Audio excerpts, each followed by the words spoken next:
வணக்கம் students, simultaneous differential equationல இன்னொரு problem பார்க்க போகிறோம். Solve the simultaneous equations dx by dt minus y equal to t, dy by dt plus x equal to t square.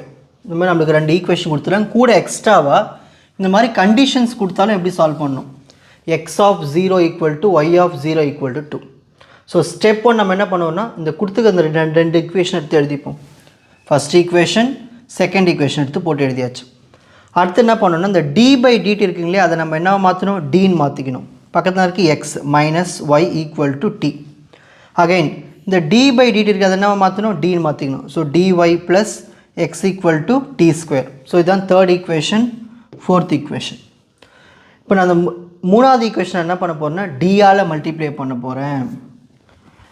So D into டிஎக்ஸ்னு வரும், D square x minus d into y dy equal to d into t dt. நாலாவது equation ஒன்றும் பண்ண போகிறதுல அப்படியே எடுத்து எழுத போகிறேன். அதாவது ஒன்றால் மல்டிப்ளை பண்ணு. ஏன் அப்படி பண்ணுறேன்னா, இந்தமாரி ரெண்டுமே கேன்சல் பண்ணுறதுக்கு தான், வேறு ஒன்றுமே இல்லை. எலிமினேஷன் மெத்தட் தான். So fifth equation sixth equation add பண்ண போகிறோம் பாருங்கள். D square x plus x, D square x plus x plus DY minus DY add பண்ணால் நம்மளுக்கு கேன்சல் ஆகிடும். Equal to DD plus D square. அதாவது லெஃப்ட் டு ரைட்டு ஆட் பண்ணோம், அவ்வளோதான். Add பண்ணும்போது நம்மளுக்கு கேன்சல் ஆகும் இந்த எலிமினேஷன் மெத்தட். இப்போ இது ரெண்டுத்தையும் பாருங்கள், எக்ஸ் காமன் இருக்குது, எக்ஸை வெளியே எடுத்துருங்க. பேலன்ஸ் வரும் D square plus one equal to இந்த டி ரிமூவ் பண்ண போகிறோம். டி இன்ட்டு டி அப்படின்னா இருந்ததுன்னா, டீயை ஒரு வாட்டி டிஃப்ரென்ஷியேட் பண்ணுங்க, வரும் ஒன்று. டீயை டிஃப்ரென்ஷியேட் பண்ணால் ஒன்று ப்ளஸ் டி ஸ்கொயர். ஸோ இந்த மாதிரி நம்மளுக்கு ஒரு ஈக்குவேஷன் கிடச்சிச்சு. தான் step one. Step two, auxiliary equation எழுத போகிறோம். இந்த டிக்கு பதில் M square plus one equal to 0. ஓகேங்களா?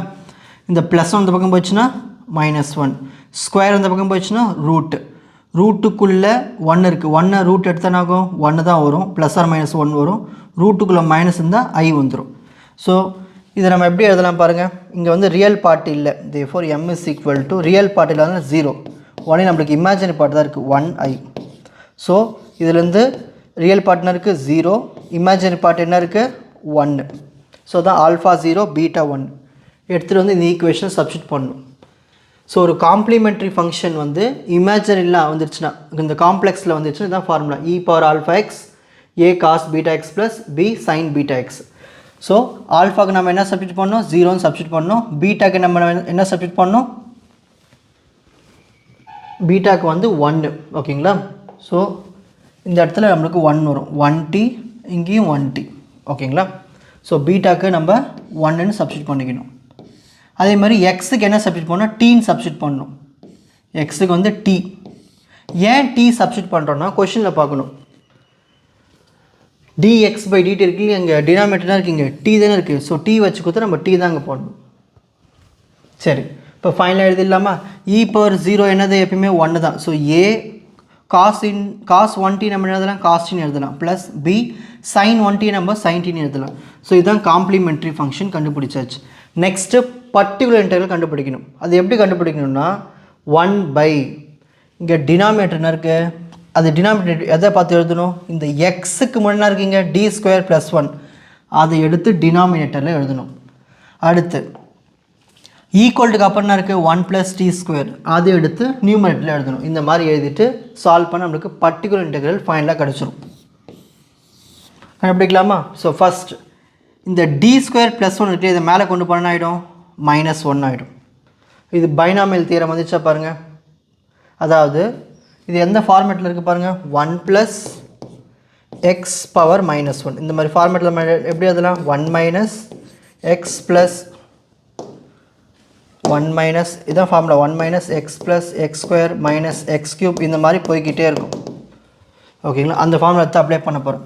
ஸோ ஃபஸ்ட் என்ன இருக்கீங்க? 1 மைனஸ் எக்ஸ் என்ன இருக்கீங்க? T square. நெக்ஸ்ட் ப்ளஸ் எக்ஸை ஸ்கொயர் பண்ண போகிறோம். ஸோ டிஎஸ் ஸ்கொயர் டி ஸ்கொயரை ஸ்கொயர் பண்ண போகிறோம். நெக்ஸ்ட் என்ன இருக்குது? மைனஸ். அடுத்த இருக்குது எக்ஸ் க்யூப் இருக்குது. ஸோ டி ஸ்கொயர் மேலே cube plus dot dot dot. இதை எடுத்து அப்படிங்க எழுதிப்போம். சரி, இப்போ அடுத்து பாருங்கள், 1 minus t square plus 2 2s are 4 d power 4, 2 3s are 6 d power 6 dot dot dot. இப்போ இந்த 1 + t² எடுத்து உள்ளே மல்டிப்ளை பண்ண போகிறோம். 1 × 1 + t² வரும் 1 + t². நெக்ஸ்ட் அடுத்து பாருங்கள் -d² × 1 + t² வரும் -d² × 1 + t². திரும்பவும் d4 எடுத்து மல்டிப்ளை பண்ணணும், d6 எடுத்து மல்டிப்ளை பண்ணணும். அப்படி பண்ணும்போது உங்களுக்கு ஆன்சர் 0 வந்துடும். அதனால் நம்ம ஃபஸ்ட்டு ரெண்டுலேயே முடிச்சுக்கலாம், அவ்வளோதான். So 1 × 1 + t², d² × 1 + t². அதுக்கப்புறம் நீங்கள் போட்டு பார்த்தாலும் உங்களுக்கு அடுத்த ஸ்டெப்பில் 0 வந்துடும், தேவையில்லை. ஸோ இதோட ஸ்டாப் பண்ணிக்கலாம். ஏன் வரும் சொல்கிறேங்க பாருங்கள். ஃபஸ்ட் இந்த d² இருக்கு இல்லையா, அதை முதல்ல d-ஆ மாற்ற போகிறோம். அதுக்கு என்ன பண்ணணும், ஒரு வாட்டி டிஃபரன்ஷியேட் பண்ணணும். 1 டிஃபரன்ஷியேட் பண்ணால் 0, t² டிஃபரன்ஷியேட் பண்ணால் 2t. 0 + 2t எப்படி எழுதலாம், 2tன்னு எழுதலாம். இப்போ திரும்ப இந்த d ரிமூவ் பண்ண போகிறோம், ஒரு வாட்டி டிஃபரன்ஷியேட் பண்ண போகிறேன். 2t டிஃபரன்ஷியேட் பண்ணால் 2 வரும், கரெக்டுங்களா? அவ்வளோதான்.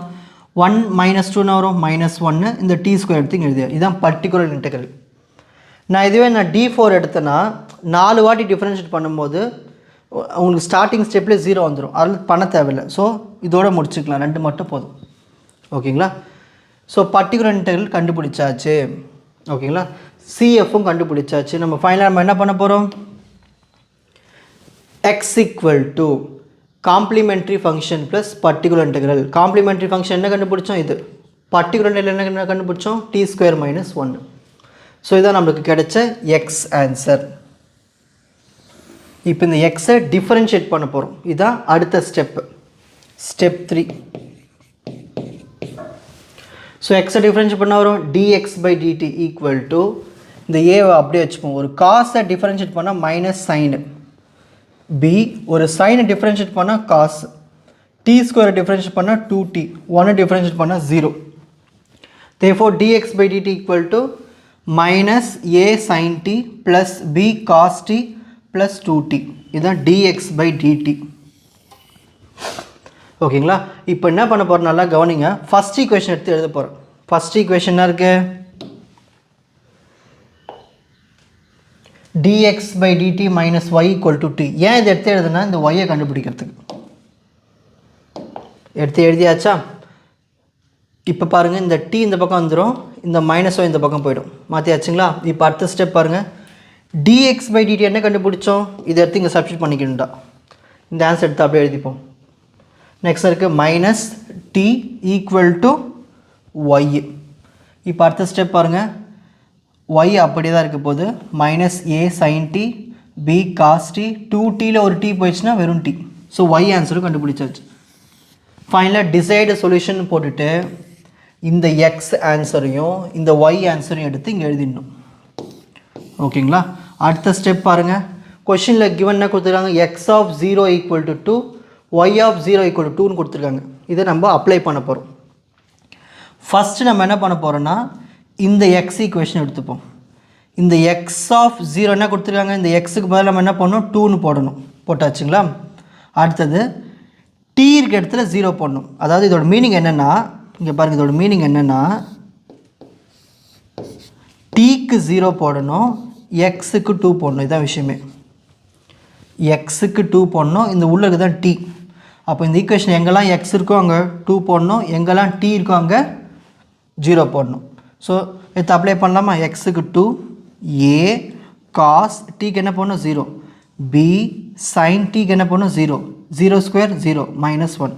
இதை சால்வ் பண்ணுங்கள். 2 = cos 0ஓட வேல்யூ என்னது 1, 1 × a, sin 0 வந்து 0, 0 × b ஃபுல்லாக 0 ஆகிடும். இதுவும் 0 -1.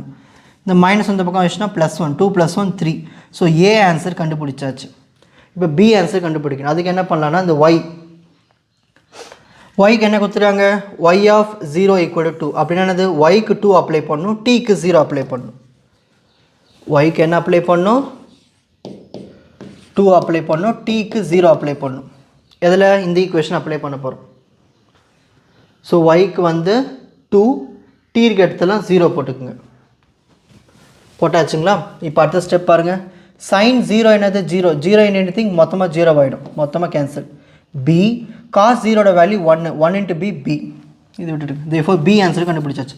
இந்த ஏவும் பியும் கண்டுபிடிச்சோம் இல்லையா, அந்த ஏவும் பியும் கண்டுபிடிச்சது எதுவுமே இங்கே சப்ஸ்டிட் பண்ணணும். இந்த இடத்துல, இந்த இடத்துல, இந்த இடத்துல, இந்த இடத்துல. ஸோ உங்களுக்கு புது x y ஆன்சர் கிடச்சிரும். ஓகேங்களா? A value B value, A value B value எடுத்து வந்து போட்டிங்கன்னா உங்களுக்கு எக்ஸு ஒய் புது ஆன்சர் கிடச்சிரும். இப்படி தான் வந்து இந்த சைமல்டேனியஸ் டிஃபரன்ஷியல் ஈக்குவேஷனை சால்வ் பண்ணணும். புரிஞ்சுதுங்களா எப்படி எழுதுனேன்னா? இப்போ ஸ்க்ரீன்ஷாட் டைம். ஸோ ஃபஸ்ட் கொடுத்துருக்கிற ஈக்குவேஷன் எடுத்து 1 2ன்னு போடுங்க. அப்புறம் இந்த டியாக கன்வெர்ட் பண்ணுங்கள். ஏதாவது ஒன்று கேன்சல் பண்ணி ஒரு ஈக்குவேஷன் கொண்டு வாங்க. அதுக்கப்புறமா ஆக்ஸிலரி ஈக்குவேஷன் சால்வ் பண்ணி சிஎஃப் கண்டுபிடிங்க. அப்புறம் பர்டிகுலர் இன்டெக்ரல் கண்டுபிடிங்க. அப்புறமா எக்ஸ் வேல்யூ கண்டுபிடிங்க, சிஎஃப் ப்ளஸ் பர்டிகுலர் இன்டெக்ரல். அதை டிஃபரன்ஷியேட் பண்ணுங்கள். ஃபஸ்ட் ஈக்குவேஷனை பயன்படுத்தி ஒய் வேல்யூ கண்டுபிடிங்க. டிசைட் சொல்யூஷன் எழுதணும். கொஷின் ஏதாவது கிவன் கொடுத்தாங்கன்னா அந்த கண்டிஷன்ஸ் அப்ளை பண்ணி ஏபியை கண்டுபிடிச்சிட்டு அந்த ஏபி எடுத்துகிட்டு போய் திரும்பவும் அந்த எக்ஸ்ஒயில் ஈக்குவேஷனை சப்ஸ்டிட் பண்ணால் நம்மளுக்கு புது ஈக்குவேஷன் கிடச்சிரும். உங்களுக்கு இந்த கண்டென்ட் ஈஸியாக புரிஞ்சிருக்கும்னு நினைக்கிறேன். வாட்ச் அதர் எபிசோட்ஸ் இன் த appropriate playlist. Four G silver academy strength success directive. வணக்கம்.